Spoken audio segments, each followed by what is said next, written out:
aspectos correctos, ventajosos, creo yo, para el sistema jurídico. Sin embargo, entre todos estos temas tan controvertidos y complejos, he elegido uno que creo que tiene bastante importancia, sobre el cual debemos, creo, reflexionar bastante, porque este sí es un aspecto que merece nuestra atención fuerte y sobre todo qué es lo que podemos hacer para mejorar. Es el tema del problema del contradictorio en las medidas cautelares. Es decir, la posibilidad de que la contraparte, que también interesa al proceso, pueda defenderse, ¿no? Puede ejercer esta posibilidad de participación activa, plena y previa sobre todo. Quisiera comenzar esta ponencia con una frase bíblica. Ciertamente no voy a predicar aquí, pero quisiera comenzar la sesión de este diálogo a partir de esta expresión, ¿no? Que me parece muy importante porque concentra lo que creo desde mi modesto punto de vista está aconteciendo con el problema del contradictorio en el terreno cautelar. La frase es la siguiente: ¿juzga acaso nuestra ley a un hombre si primero no le oye y sabe lo que ha hecho? Y es importante detenernos en esta expresión porque vamos a ver claramente que en el terreno cautelar, por lo menos en materia de justicia civil, se aprecia claramente que en la otra parte, la contraparte, es hasta cierto punto diferida en su participación, ¿no? Una de las propuestas o de las justificaciones teóricas que se da para, digamos, justificar o resaltar la idea del contradictorio en el terreno cautelar es que se difiere, ¿no? Se espera un momento, el demandado tiene que esperar un momento. Primero es el demandante y luego la resolución y finalmente el demandado, bueno, ahora con las modificatorias puede oponerse. Espérense un momento, ¿no?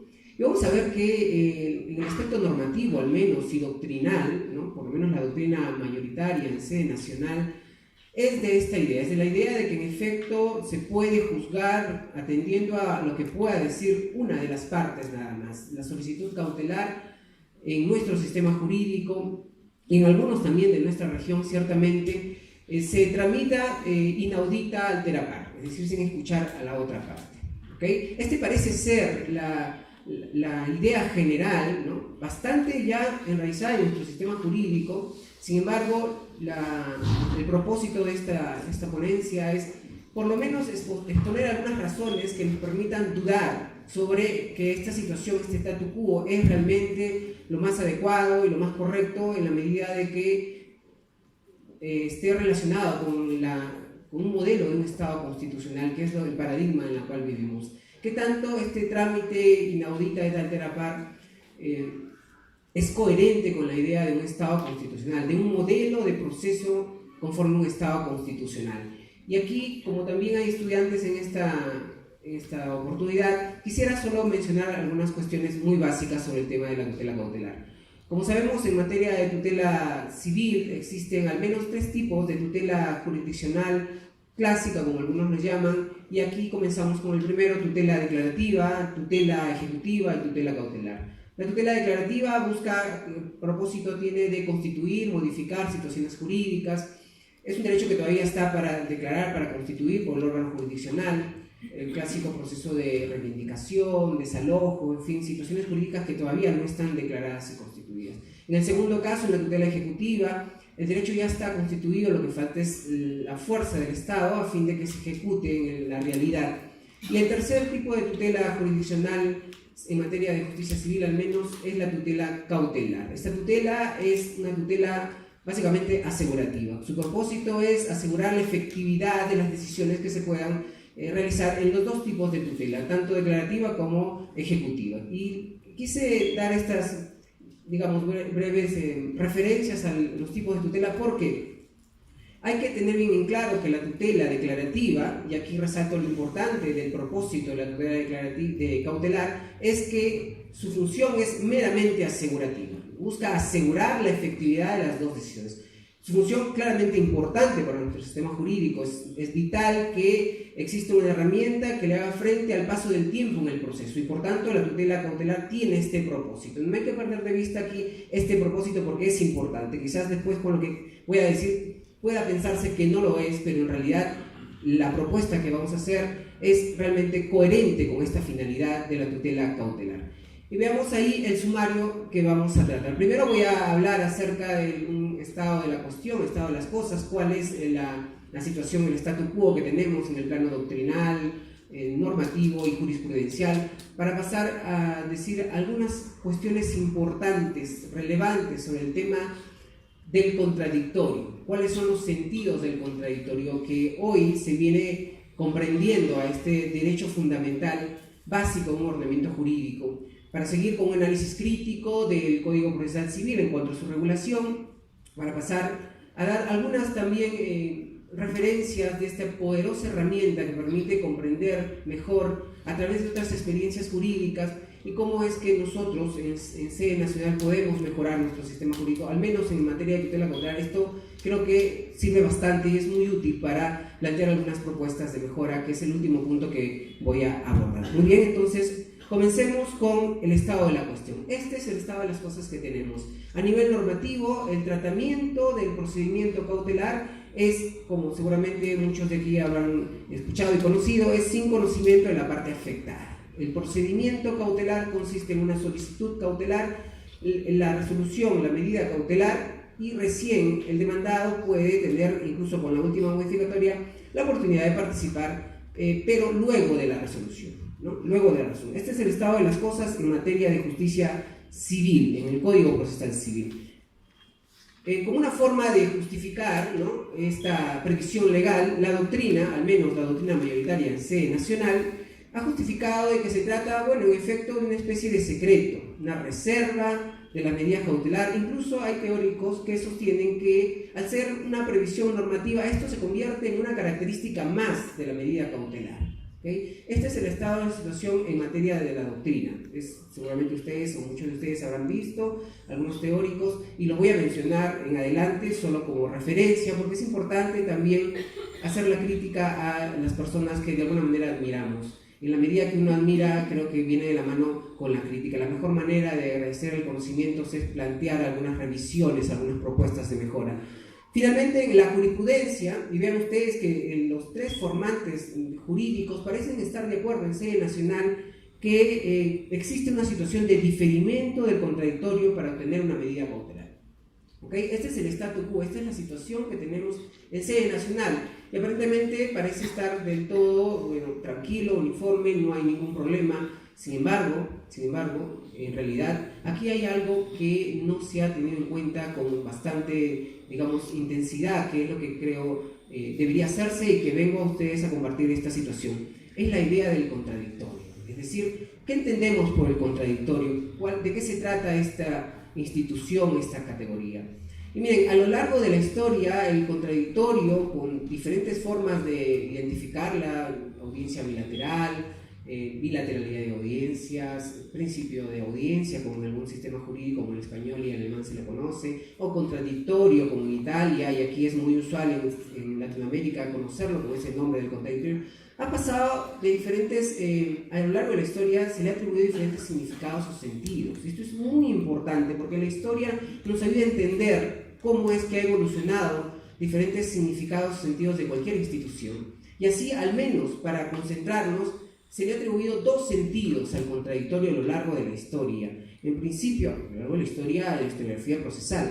El primero es lo que el profesor Nicola Picardi nos refería al expresar este sentido, es un sentido débil, ¿no? Un sentido lógico-formal, que básicamente se concentra en una acción y reacción entre lo que puede decir el demandante y lo que pueda decir el demandado, ¿no? Básicamente el juez se convierte en una especie de trasladar la información a fin de que pueda hacerle frente a la otra parte.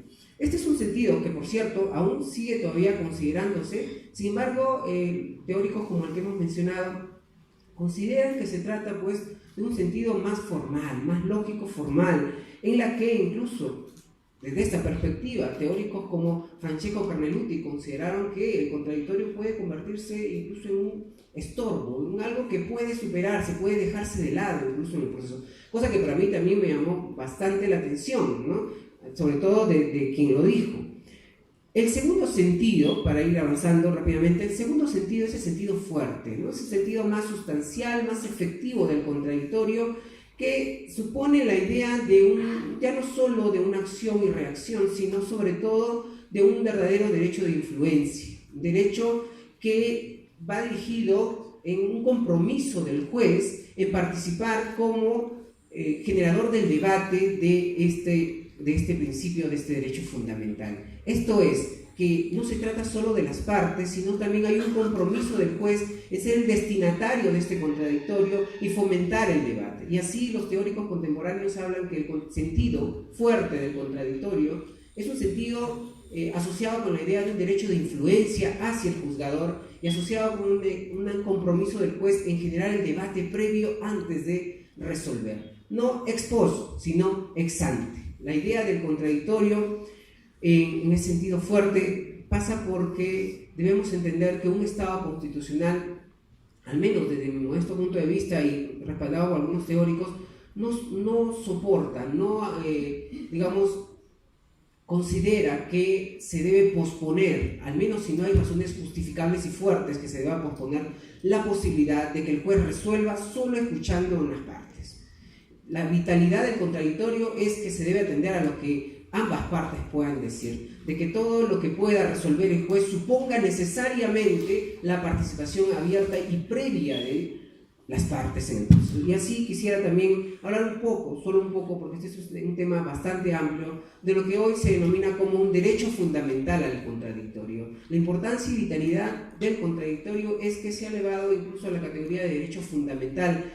Y en esta búsqueda de un modelo constitucional del contradictorio, tres son las características, creo yo, que deberíamos tener presente para enfrentar y hacer el análisis crítico del texto normativo. Primero, concebirla como un derecho fundamental procesal. La idea de las constituciones modernas post-Segunda Guerra no solamente importa una protección especial de los derechos fundamentales, llamamos así sustantivos, sino sobre todo de aquellas garantías importantes procesales concebidas como derechos fundamentales procesales que la mayoría de las constituciones y la nuestra también prevé. Así, el contradictorio es un derecho fundamental, es concebido como algo elemental, consustancial con la dignidad del ser humano. Y el sentido, hablando de los sentidos que hemos mencionado, más coherente, que calza perfectamente con esta idea de un modelo incluso constitucional del proceso, es el sentido fuerte. La mayoría de legislaciones procesales, como vamos a ver, entienden claramente que hoy no puede hablarse de que el juez pueda resolver solo atendiendo a una de las partes, o por lo menos los motivos que justifican diferir el contradictorio son realmente excepcionales y últimos, no puede ser más la regla. Y finalmente, en cuanto al derecho fundamental al contradictorio, creo yo, y esto es respaldado por la legislación comparada, el derecho procesal más contemporáneo, que entienden que la idea general y regla básica del contradictorio es un contradictorio previo, ex ante, no ex post. Es primero escuchando a ambas partes que se puede construir mejor las decisiones, no ex post. Ex post puede cuestionar, puede haber un contradictorio diferido, incluso puede apelarse, que es otro tema también, pero es mejor que una decisión en un Estado constitucional sea construida a partir de la participación previa de las partes. ¿Y qué tiene que ver, ustedes se preguntarán, con la idea de la tramitación de la tutela cautelar? Pues, en efecto, estas premisas teóricas nos permiten hacer frente a la idea del contradictorio y cómo es regulado a partir de nuestro texto procesal. Así, por ejemplo, veamos, cuando el 637 del Código Procesal Civil regula esta disposición normativa sin conocimiento de la parte afectada, lo único que está haciendo es establecer una única regla absoluta que tenemos para tramitar las medidas cautelares. Esto es inaudita par. Se adopta así, como se ve claramente, de acuerdo a lo que hemos dicho, un sentido débil, lógico, formal, simplemente del contradictorio. Se trata, en buena cuenta, de una participación, sí, de la contraparte, pero ex post, ¿no? Un contradictorio diferido, y ahí encontramos esta modificatoria de la oposición, que desde nuestro punto de vista podría concebirse como un contradictorio diferido. Al menos existe este sentido de la oposición que pueda también discutirse ciertamente. Pero aquí quisiera plantear la cuestión. ¿Es justificable una resolución secreta? Es decir, ¿es posible concebir y aceptar que un modelo de Estado constitucional que busca un modelo también del proceso, un modelo constitucional del proceso, como nos refería el profesor Andolina, es justificable que existan resoluciones secretas, reservadas, y sin que se atienda a la otra parte? O en todo caso, estas razones que ofrecen la doctrina también, porque ahora veamos en el siguiente punto cuáles son las razones que nos ofrece al menos la doctrina mayoritaria en sede nacional, y ahí he citado al pie para que no se refiera simplemente una mera especulación mía, sino que hay una referencia textual de dónde pueden ustedes también encontrar estas justificaciones y veamos si realmente son suficientes para justificar este tratamiento. Así tenemos, por ejemplo, el profesor Monroy refiere que se trata de un procedimiento que se seguirá casi en forma secreta, reservada. Segundo, el profesor Ledesma refiere que la reserva del procedimiento se mantendrá porque el demandado no será notificado. El tercer argumento que también he citado, en realidad hay más, pero estos me parecen importantes, sobre el cual podemos reflexionar, es si hacemos todo lo contrario, esto es, si publicitamos la existencia de un pedido cautelar, lo único que lograremos es hacer inservible la institución procesal. Como pueden ver, aquí hay una razón común que subyace en estos argumentos. ¿Cuál es? Pues el argumento, digamos, que subyace de ello es: toda persona, al ser notificado con una solicitud cautelar, transfiere u oculta sus bienes, ¿verdad? Esta es la idea o el mensaje que se tiene y que justificaría, en realidad puede argumentarse más, pero esta es la idea fuerte que justificaría supuestamente este tratamiento diferenciado, diferido del contradictorio. Pero, veamos, en realidad esto es así. Es decir, si ustedes aquí inmediatamente al terminar la conferencia fueran al banco o a registros públicos, se dieran con la noticia de que sus bienes están embargados, ¿cómo se sentirían normalmente? ¿No percibirían que hay una cuestión injusta? Porque esto se puede ver claro con otros, pero si nos afecta a nosotros, creo que la idea comienza a tener cierto sentido en que al menos se debe dar una oportunidad previa de decir, o es que en realidad podemos generalizar. Y aquí viene también la cuestión: ¿se trata de una razón fuerte o un mero prejuicio que se pueda tener? Y de ser el caso, si se trata de un mero prejuicio, ¿se puede legislar a partir de un mero prejuicio? Y aquí me viene a la mente una frase de Nietzsche que refería en su obra Más allá del bien y el mal, hacer una crítica directa a Schopenhauer, ¿no? Especialmente de la filosofía occidental, respecto a la voluntad, ¿no? A la voluntad de las personas. Schopenhauer refería de que lo más fácil de entender, lo más fácil de comprender era el tema de la voluntad, ¿no? Nietzsche refiere que en realidad es lo más complejo de comprender, lo más difícil de entender, y refería con estos términos, para cuestionar lo que refería Schopenhauer, es que Schopenhauer no ha hecho sino que lo que suelen hacer los filósofos: recoger un prejuicio popular y exagerarlo al máximo. Y a mí lo que me preocupa en esta forma de legislar es que en efecto puede haberse sucedido esto a cual refería Nietzsche, es decir, haberse asumido un prejuicio popular. Esto es que el peruano, el latino, ¿no?, es más vivo y por tanto, ni bien se le notifica con una solicitud cautelar, inmediata y automáticamente va a desaparecer, ocultar o transferir sus bienes. ¿Eso realmente es así? Eso, si a ustedes le ponen conocimiento de una solicitud cautelar, ¿todos aquí inmediatamente actuaríamos de esa manera?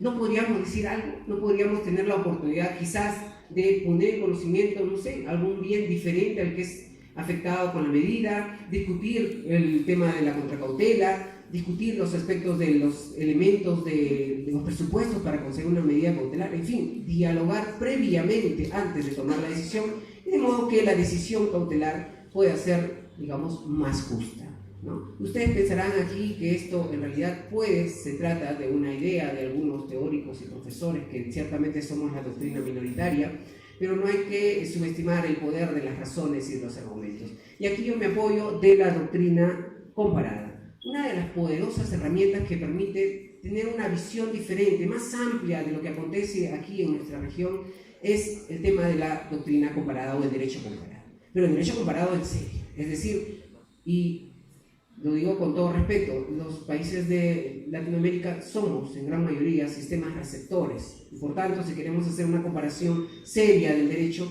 debemos ir a las fuentes directas, o por lo menos los sistemas jurídicos más prestigiosos de nuestro, digamos, familia jurídica del civil law, y que vamos a ver que no solo se trata del tema de comparar con otros países del civil law, sino también incluso con los modelos del common law. Y aquí he puesto 3 ejemplos para que hagamos ustedes pueden mismo observar qué es lo que acontece en otros sistemas jurídicos, ¿no? En Italia, el secuestro conservativo, que podría ser el parangón del embargo preventivo que puede calificarse en teoría en nuestro embargo que tenemos, es como regla el contradictorio previo. El Códice de Procedura Civil refiere claramente que debe existir un contradictorio previo y excepcionalmente un contradictorio diferido. Y ahí están las citas de los artículos pertinentes, ustedes mismos pueden comprobarlo. También en Alemania, la Civil Procedordnung o ZPO refiere claramente en esta misma línea que el contradictorio para obtener una medida cautelar debe ser previo, un contradictorio en sentido fuerte. Y ahí está también la cita del artículo pertinente, y excepcionalmente es un contradictorio diferido. Lo mismo también acontece con la ley de enjuiciamiento en materia civil en España. En cuanto regula el embargo preventivo, refiere necesariamente el contradictorio previo como regla general.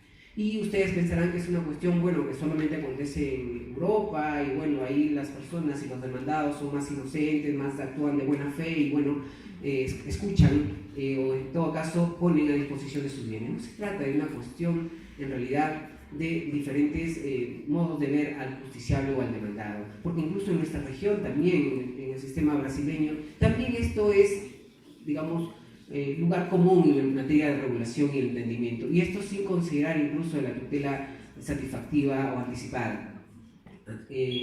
Pero también, no solo en materia de nuestra familia jurídica, del cual es el civil, sino también, vean ustedes que esto se trata ya de una cuestión general, y la razón creo que es fundamental: el respeto al derecho fundamental, a los derechos fundamentales procesales de ambas partes. En el common law, por ejemplo, en Estados Unidos, en la regulación de las injunctions, claramente prevista la posibilidad de una audiencia previa para conceder las injunctions. Y así, en el caso del derecho también inglés, en esa misma línea, es necesario escuchar al demandado. El contradictorio fuerte, el contradictorio en sentido sustancial o efectivo, es la nota común en todos los sistemas jurídicos que han considerado contemporáneamente. Quizás esta tramitación inaudita altera par era la nota común en otros tiempos, pero hoy el contradictorio se constituye un elemento fundamental de participación de los ciudadanos en todo tipo de tutela jurisdiccional. No hay zonas exentas del contradictorio previo, ¿ok? Entonces, si esto quizás no le pueda convencer, al menos para generar dudas, yo planteo una cuestión. ¿Será posible, y aquí conectamos con lo que dije al inicio, armonizar el aseguramiento de la efectividad de las decisiones, que es el propósito de las medidas cautelares? En efecto, es necesario asegurar la efectividad de las decisiones finales, pero también, creo yo, es posible también asegurar el contradictorio para el demandado. ¿Será posible encontrar un modelo que permita armonizar? Porque no descarto la necesidad de que en efecto puedan suceder que hay circunstancias que este demandado pues es un sujeto de no crédito, es una persona que constantemente elude sus responsabilidades crediticias, en fin, puede darse estas situaciones. Sin embargo, desde mi modesto punto de vista, las razones no son tan fuertes como para poder diferir el contradictorio y hacer de él una regla ordinaria normal que tenemos. ¿Y cuál sería esta propuesta ya para finalizar? Es la posibilidad, y esto de ley referenda, aprovechando que están aquí los profesores Nelson Ramírez y el amigo Renzo Cavani, quienes están en la comisión consultiva de revisión del Código Procesal Civil, ¿no? Y aquí les lanzo la propuesta, la idea, a fin, por lo menos para que puedan considerarlo. ¿Cuál es? Un modelo que yo denomino un modelo equilibrado, ¿no? Que pasa por entender un esquema básico. ¿Cuál es? Una regla, contradictorio previo, una audiencia previa en la que se pueda discutir abiertamente, dialogar abiertamente el tema de las razones tanto de los presupuestos como las cuestiones tan incidentales como el monto, como la contracautela, todas estas cuestiones que podrían resultar importantes antes de decidir. Y una excepción. Ciertamente no desconozco y ningún sistema jurídico desconoce las posibilidades que este demandado pues, pueda eludir sus responsabilidades, pero si es que se pueda superar o diferir el contradictorio, las razones deben ser fuertes, las razones deben ser al menos de urgencia y un compromiso con la finalidad, y de esta manera diferir el contradictorio, siempre de manera excepcional. Muy bien, ahora esta postura, esa propuesta, no, digamos, es de todo extraño en nuestro sistema jurídico. En realidad existen algún tipo de situaciones en las que ya está presente el contradictorio previo, ¿no? En materia de arbitraje esto se ve claramente, en materia del proceso constitucional de amparo, cuando se trata de medidas cautelares contra actos de los gobiernos regionales y locales, también el contradictorio es previo. En materia contenciosa administrativa, cuando se trata también de cuestiones tributarias, el contradictorio es previo. Y así, creo yo, esta propuesta que quizás pueda ser aparentemente un poco descabellada de repente para quienes hemos estado siempre formados con la idea de que esto está bien, de que este statu quo es correcto, es decir, diferir el contradictorio, es que vamos viendo poco a poco en sede nacional que esta idea del contradictorio previo, al menos en tutela cautelar, pero no solo ahí, sino en muchas situaciones, creo yo, debe calar poco a poco y lentamente. Finalmente, ya para terminar, les dejo con una frase importante que guía siempre, y creo que debe guiar al investigador. Ese investigador crítico, ese investigador que plantea algo diferente. De omnibus et dubitandum, es decir, es necesario dudar de todo, aún de lo que parezca el statu quo, aún lo que parezca natural, normal. Cuando veamos que algo se convierte en algo normal y natural, es el momento en que comencemos y debemos comenzar, creo yo, a reflexionar si realmente esto debe ser así. Muchísimas gracias por su atención.